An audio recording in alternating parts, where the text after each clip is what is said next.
In the last segment, we discussed Genesis 1. People have used the phrase "and the evening and the morning were the first day, or the second day, and so on" to prove that the night begins each day.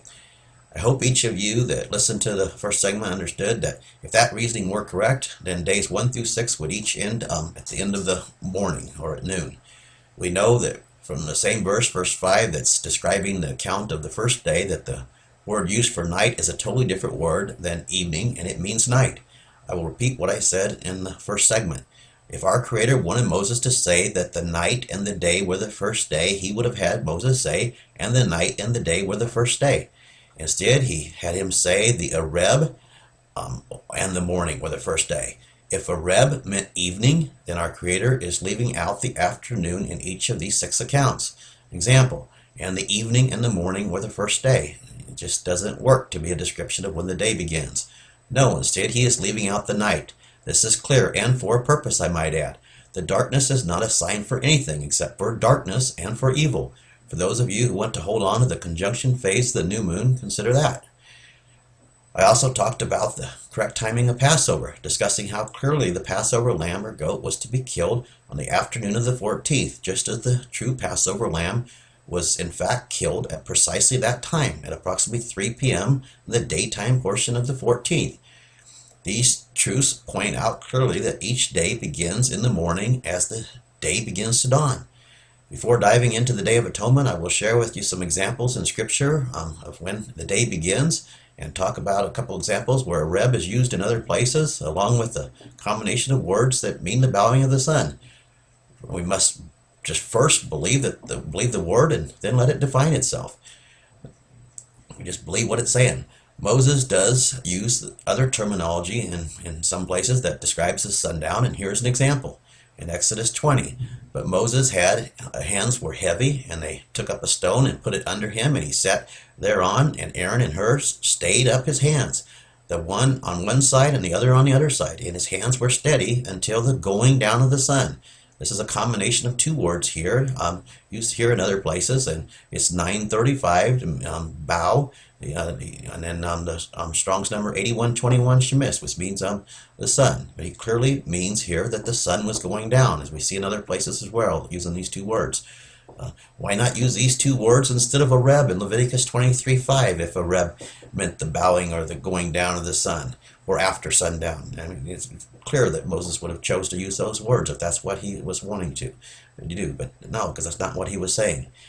He does, as we will see later in Leviticus 22 and other places, to describe a specific point of time within Ereb, within the afternoon.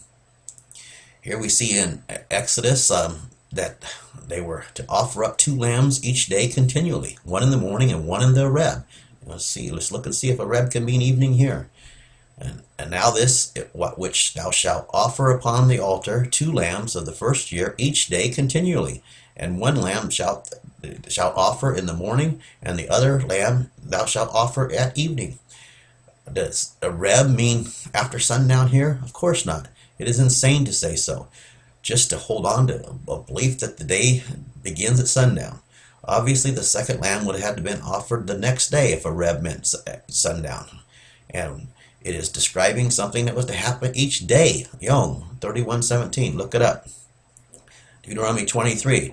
If there be any among you any man that is not clean by reason of uncleanness that chances him by night, then shall he go abroad out of the camp, and he shall not come within the camp.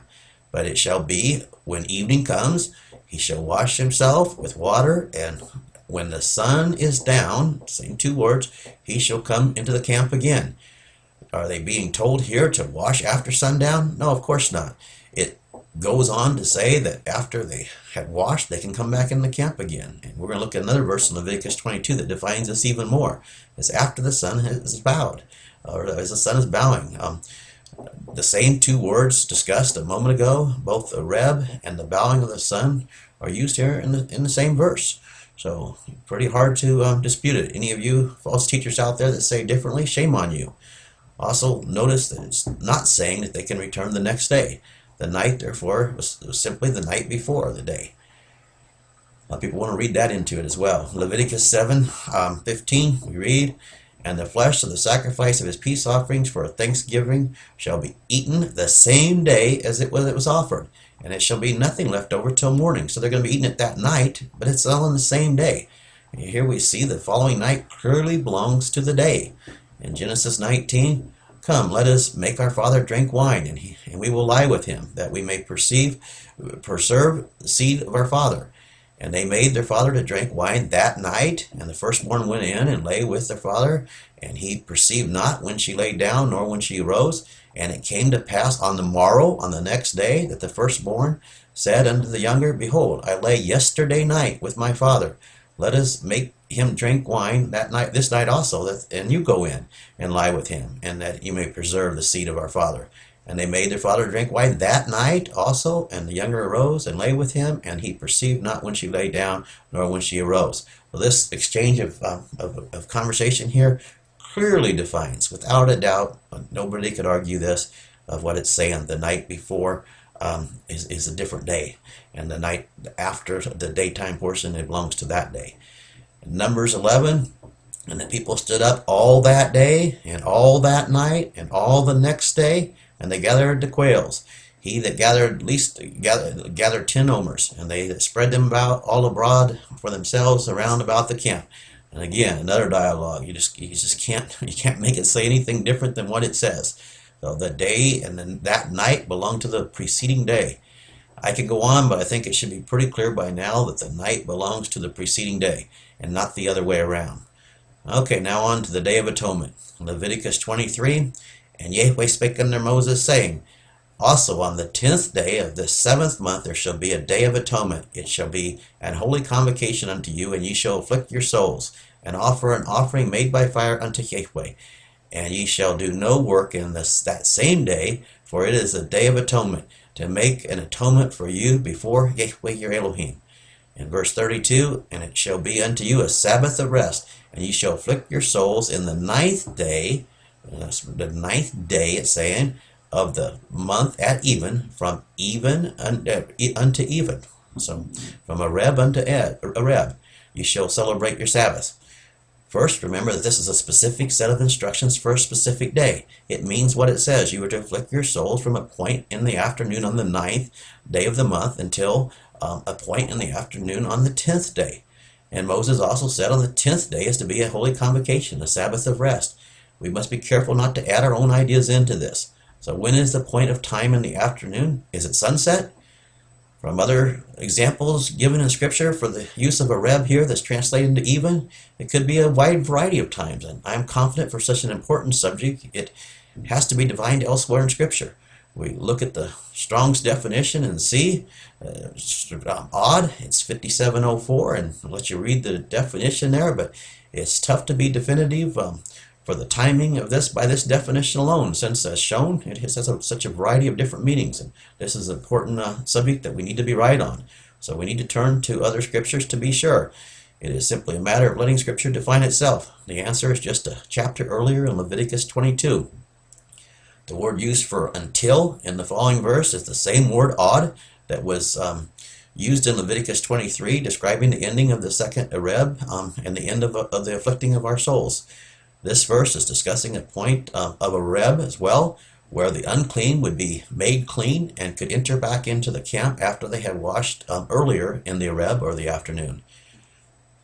In Leviticus 22, and the soul which hath touched any such shall be unclean until Ereb, and shall not eat of the holy things unless he wash his flesh with water. And when the sun is down, same two words, the bowing of the sun, notice he doesn't say Ereb here, he says the bowing of the sun, he shall be clean, and shall afterward eat of the holy things, because it is his food. So we see that the combination of Od and Ereb is defined as the bowing of the sun, as in the previous chapters. Okay, and if you go back to Leviticus 23, it's Bain and Ereb. Leviticus 23 referring to the Passover, verse 5. It's not Od and Ereb, so you can't just keep that kind of straight. It really has to be this simple. I found no other explanation with all of the facts on the table. And yes, the affliction of oneself begins as the sun is bowing, in the afternoon of the 9th and last until that point on the 10th. And the 10th is also a holy convocation. It is not saying that the nighttime portion of the 9th belongs to the 10th. That is read into it. Another important thing is to know is that most people who keep some form of this Day of Atonement have it on the wrong day anyway. They follow the calendar that was put in place in the 4th century, and it's the same calendar that's observed by those who call themselves Jews today. In doing so, often the first day of the 7th month is postponed so that it fits their perverted schedule, and so they don't have to fast on the day before or the day after what they say is the weekly Sabbath. And other times their calculations are off based on how they figure the new moons, and other times they have a whole month off due to the error in using the vernal equinox to determine the timing of the first month, instead of using the barley harvest like their Creator told them. All of these errors, of course, make the 10th day of the 7th month off as well. At least they have the sundown to sundown right in this particular instance. Now, once you have the truth about when the day begins, it is certainly a stretch indeed to say that this defines the 10th as starting on sundown the 9th. It certainly does define the time at which we are to be afflicting our souls. It is even a further jump to use this as an example of the way that the days are to be counted for all days, disregarding all the examples in Scripture that we went over and many that we didn't go over that are to the contrary. This schedule outline for atonement is referring to one particular holy day, the Day of Atonement. The holy convocation is on the 10th day during the day. In order to make it say that the day begins at sunset the day before, you have to give Ereb a different definition than how it is defined by its uses in so many other places in Scripture. Our Creator does not make His truth confusing. That is Satan's job. Of course, Leviticus 22 also defines the point of Ereb, that one is to be unclean until, and is the other examples too, when he's unclean until evening, and that's at the bowing of the sun. Again, I challenge you to look up the 134 uses of Ereb in the Old Testament and see how many of those verses that you can use for the definition of Ereb being after sundown can apply to. Of course, again, it does include sundown, and sometimes it is referenced to as being sundown or the bowing of the sun, but that's when it's used with other criteria. This does not make the next day to begin at this point in any case. The concept of the day beginning at sundown is contrary to the many examples that I gave you earlier in Scripture and others. In Scripture, tomorrow never begins at sunset. Check it out. When it's specifically identified, it always begins with the next day.